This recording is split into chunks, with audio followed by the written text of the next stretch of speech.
From all over the nation, fans flock to Milwaukee for the 22nd AllStar Game to be played on this sun-splashed afternoon of July 12th. Midsummer's Day, Dream Diamond Classic in Milwaukee. The 22nd All-Star Game, National versus American League, with Paramount News bringing you Zumar action highlights. First inning. On the mound for a record-tying fifth starting appearance is Robin Roberts of Philadelphia. At bat, Mickey Mantle of the Yankees.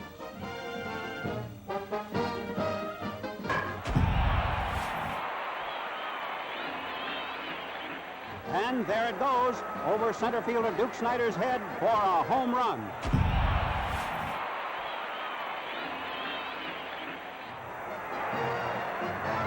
There were two men on, one run already in, so it's 4-0 favor the American League. They add another tally in the sixth, while the Nationals go scoreless through 6 innings. My first All-Star game in Milwaukee, Stan was pacing up and down the dugout, and he said, fellas, he said, in this game, they don't pay you for overtime. He said, I might as well end this. And sure enough, Sullivan's first pitch to Stan is swung on to the drive back into right field. A long one. The ball game is over. Hey everyone, it's Don with Don's Field of Dreams Cards. Making a video more historical. You know, I haven't been buying a ton of cards lately, so I'm always looking for reasons to make videos. And this one I picked a 1955 All-Star Game. And from what I could see, there was 18 Hall of Famers and that played in this game. Although maybe one of these video clips I showed in the beginning said 19. I can't figure out who the 19th player is unless they're talking about a manager. But the game was played in July 12th, 1955 in Milwaukee County Stadium. And the attendance was 45,643 people. And it was the 22nd All-Star Game, and I don't believe they picked MVPs back then. And 2 home runs in the game that you saw.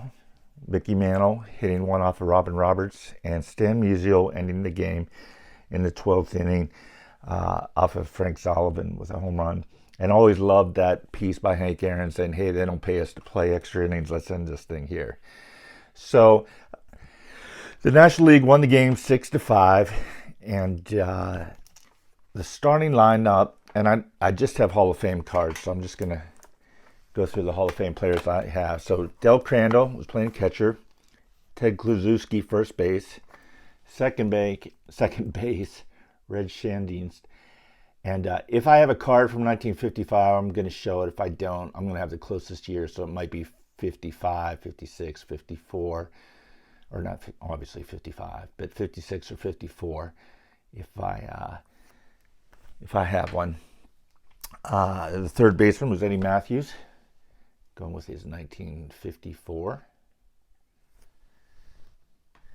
Shortstop was Ernie Banks,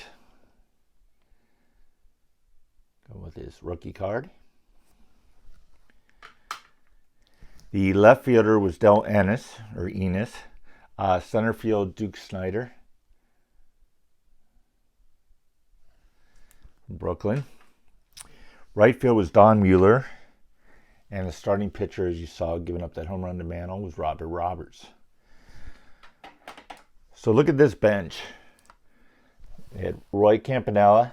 I believe might have been hurt. That's why he didn't start on the bench. You had Gil Hodges.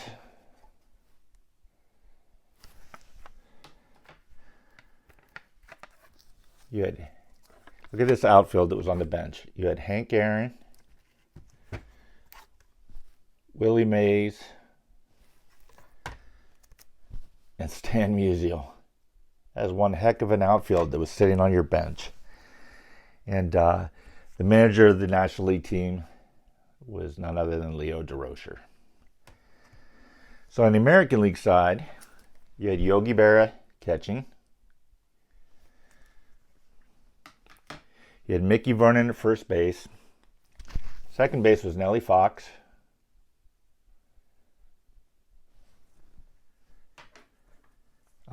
Third base was Jim Finnegan. Shortstop Harvey Keene. Left field, Ted Williams, which you can see in that clip. It was him and Jimmy Fox who were on base when Mantle hit that home run. Center field, Mickey Mantle. So I think about some of these guys were really young, like this guy, Al Kaline. I mean, his rookie card was 54. And there he is in the 55. So he was in right field. Then the American League's bench, you had Larry Doby. You had Whitey Ford. And you had Early Wynn. So 18 cards of Hall of Famers I have. Whoop, forgot the manager. Throwing cards around here. And you got the great Diamond Star crazy card of Al Lopez, who was the manager of the American League team. So just, 18 players or 18 Hall of Famers in one All-Star game, possibly 19. I don't know if they're counting the manager. I believe Al Lopez is in the Hall of Fame too. So I can't figure out who this 19th player is looking at the rosters, but maybe it was just an error on the video. But just very cool to see how loaded these teams were. And I might do a couple other years with my cards. Just a fun way to show cards. Nothing that you really haven't seen before, but just always trying to teach a little bit of history if I can, and educate myself, because when I do any research on these videos, I'm teaching myself first about these games. So as always, guys, thanks for watching my video, and I'll talk to you soon.